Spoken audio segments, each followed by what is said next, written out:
Qué lindo, Colo, el invitado que tenemos, y además vamos a hablar de algo. Vamos a mezclar cosas que nos gustan: la historia, el arte y aquellas personas que tienen el don, ¿no? De ejecutar algo bien, de hacer algo muy bien, ¿no? Sí, efectivamente estamos hablando de jazz. Y del jazz santafesino, auténticamente santafesino. El 25 de octubre de 1975, en el sótano de la Alianza Francesa, se reunieron un grupo de muchachos de aquella época y se pusieron a tocar jazz. Y así nació lo que hoy ya tiene muchas décadas, mucha trayectoria, mucha historia.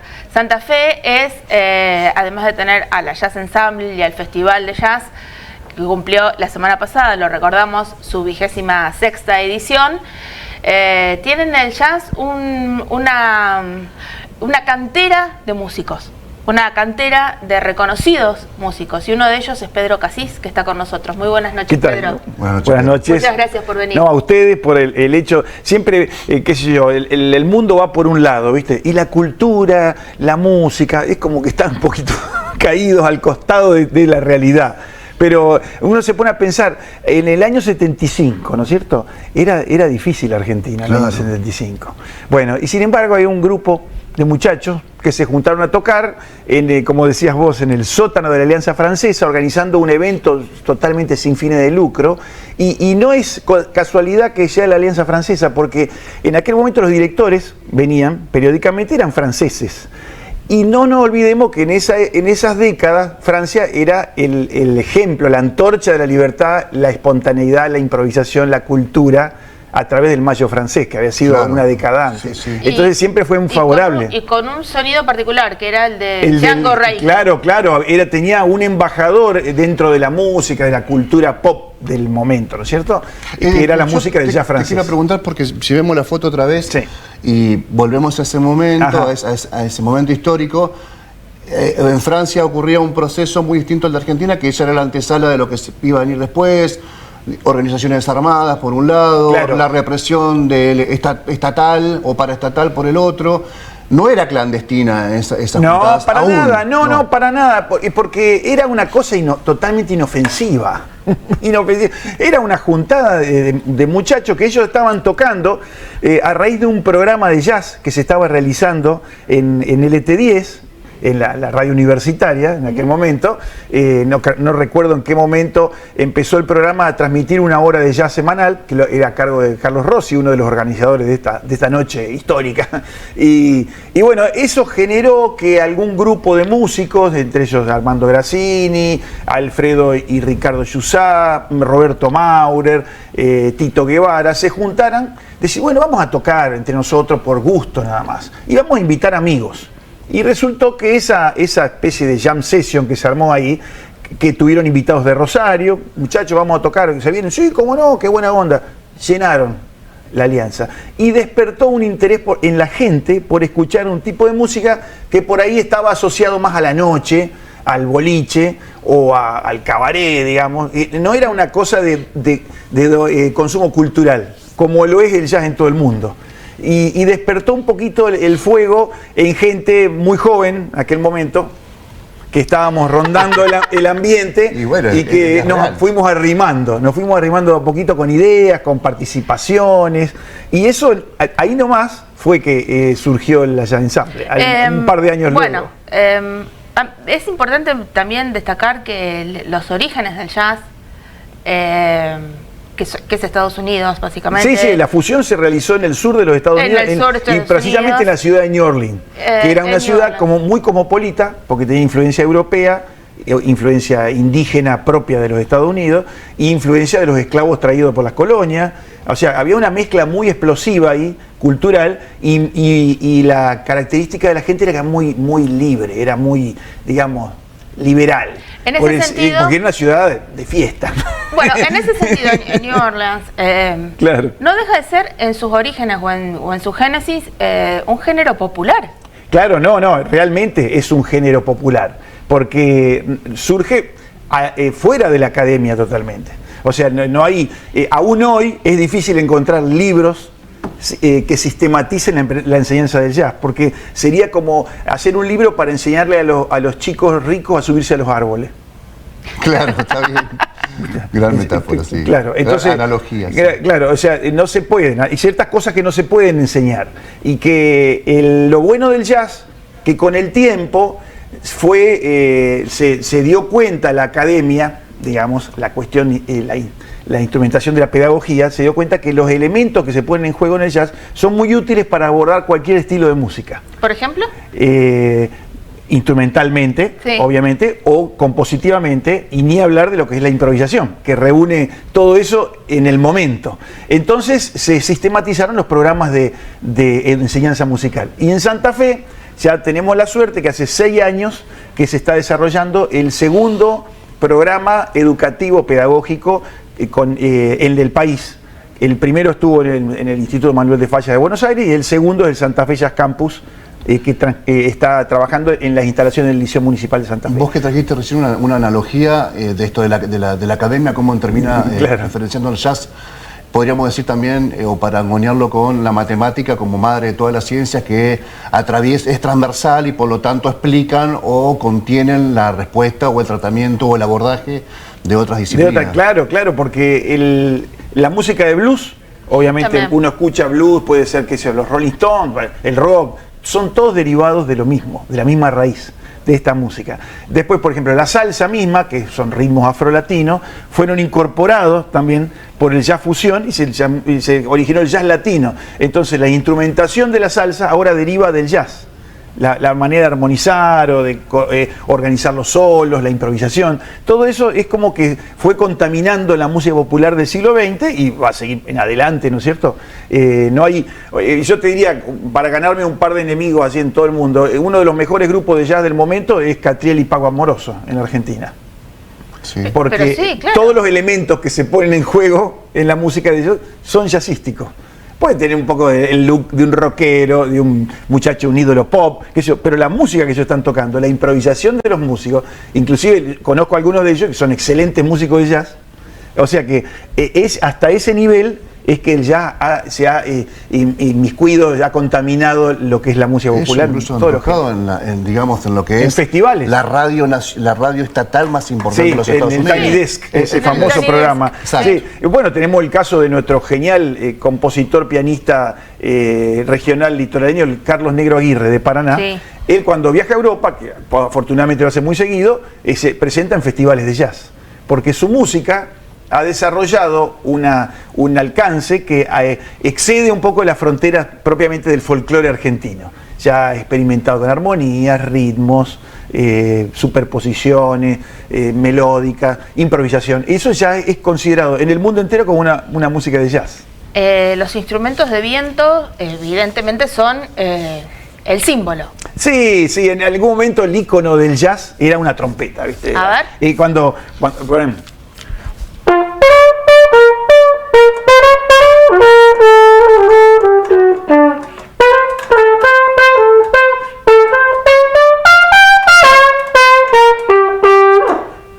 el maestro Louis Armstrong era el músico pop más famoso de los años 30 en el mundo. Viajaba a Europa, lo atendía a los reyes, viajaba... ¿Vino a Argentina? Vino a Argentina en el año 60 y pico, por ahí. Sí, no me acuerdo.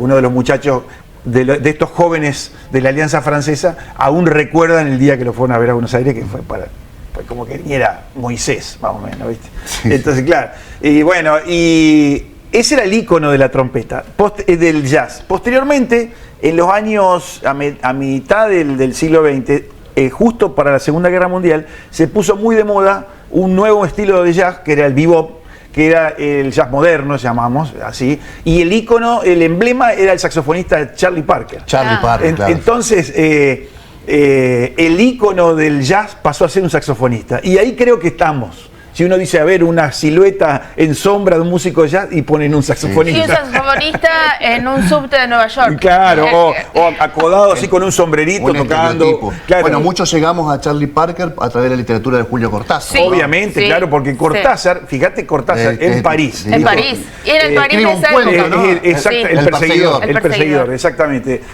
Tiene mucho que ver todo eso. Por eso, posiblemente en aquel momento se hacía una casualidad o no, pero que esa jam session se haya realizado en la Alianza Francesa.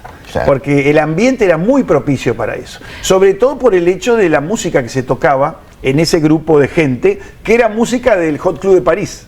Que el músico número uno era Django Reinhardt. En aquel momento ellos hicieron un tributo a Django Reinhardt, bueno, y eligieron ese lugar y que a 50 años a esta parte nos damos cuenta que fue una noche importante en realidad.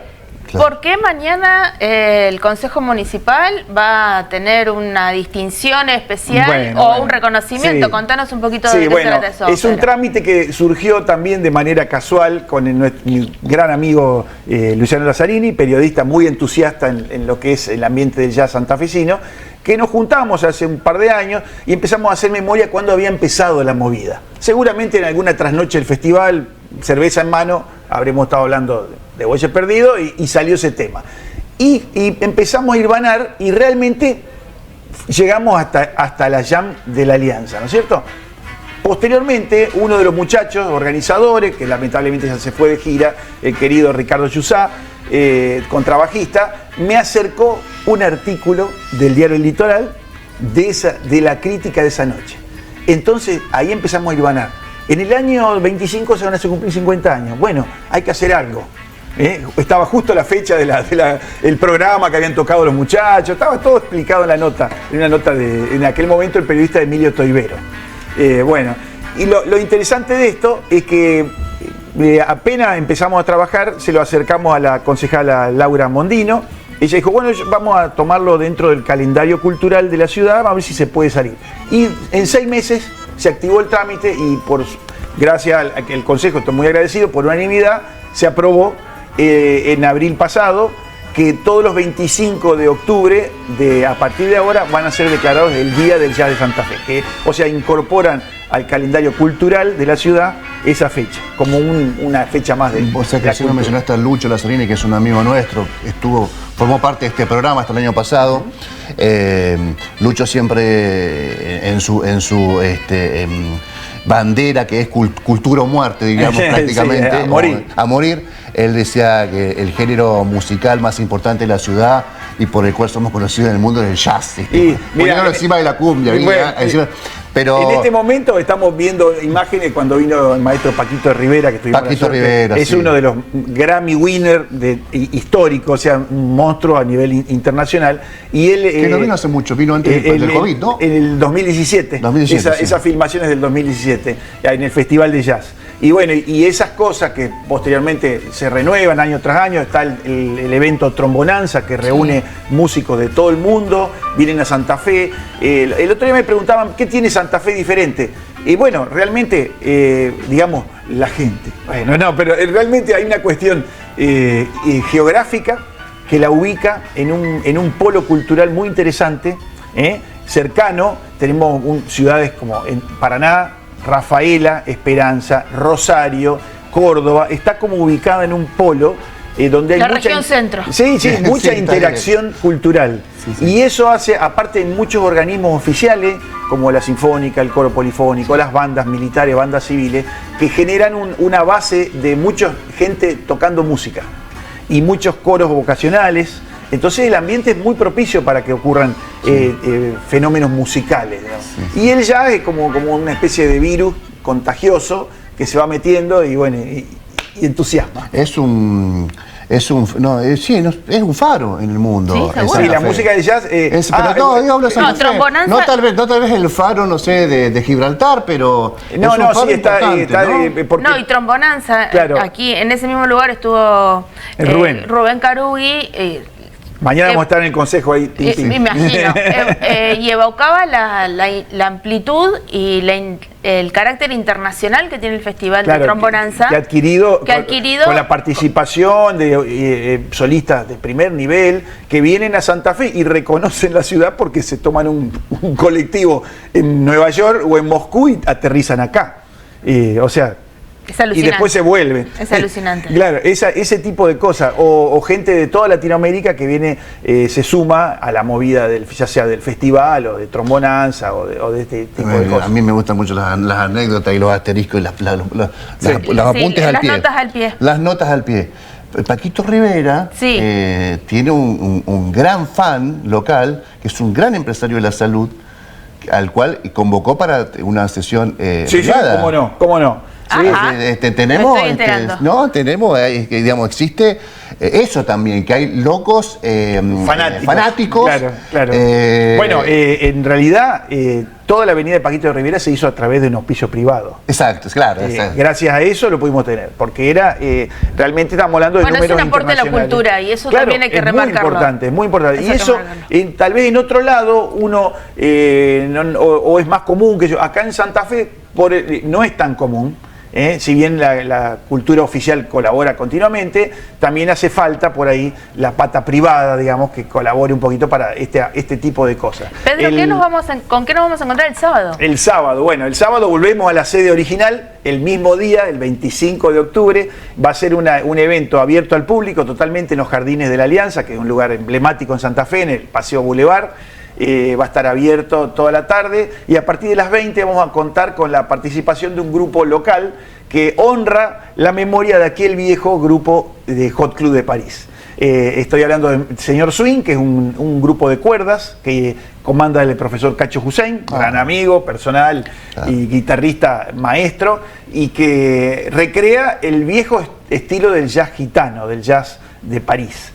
Posteriormente a eso, como corresponde en todo evento de jazz, haremos la Grand Jam Session con todos los músicos, cantantes de la zona que se quieren arrimar y que bueno, eso forma parte de la fiesta del jazz. ¿Podemos escucharte en lo que quieras? Dale, vamos a tocar un blues como corresponde, Dale. que es el padre del jazz.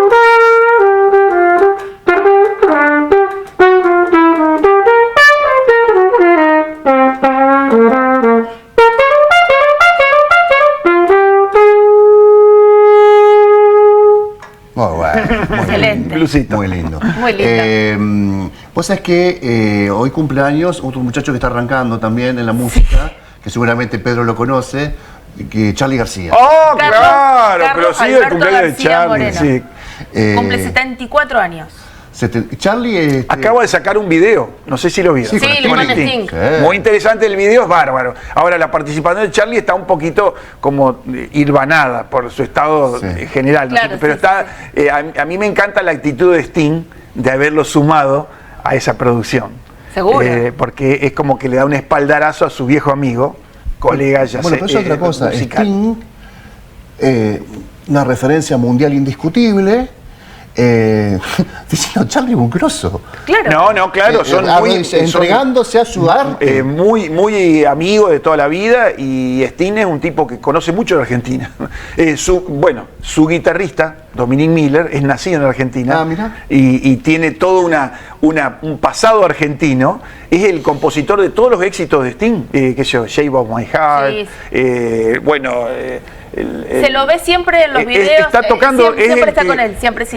Los solos de guitarra de Sting y todas las composiciones están hechas de la mano de Dominic Miller, que es argentino. De Charly, ya que tenemos un músico, vamos a preguntarle. ¿Y ya que está? No, pero además de eso, ¿cuál es el periodo que más te gusta? Porque hay muchos Charlys.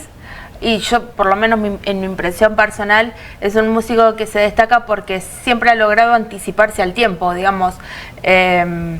Cuando terminó la dictadura, él ya tenía el pelo corto ya. Digamos, ya sabía, Claro. ya se había despojado ya había entrado en la democracia y en los 80. por lo menos, a lo mejor me equivoco. Claro. Me parece Vos hablas de Charly García en el proceso que fue de digamos, de sui generis, de la juventud, a su proceso como músico más solista.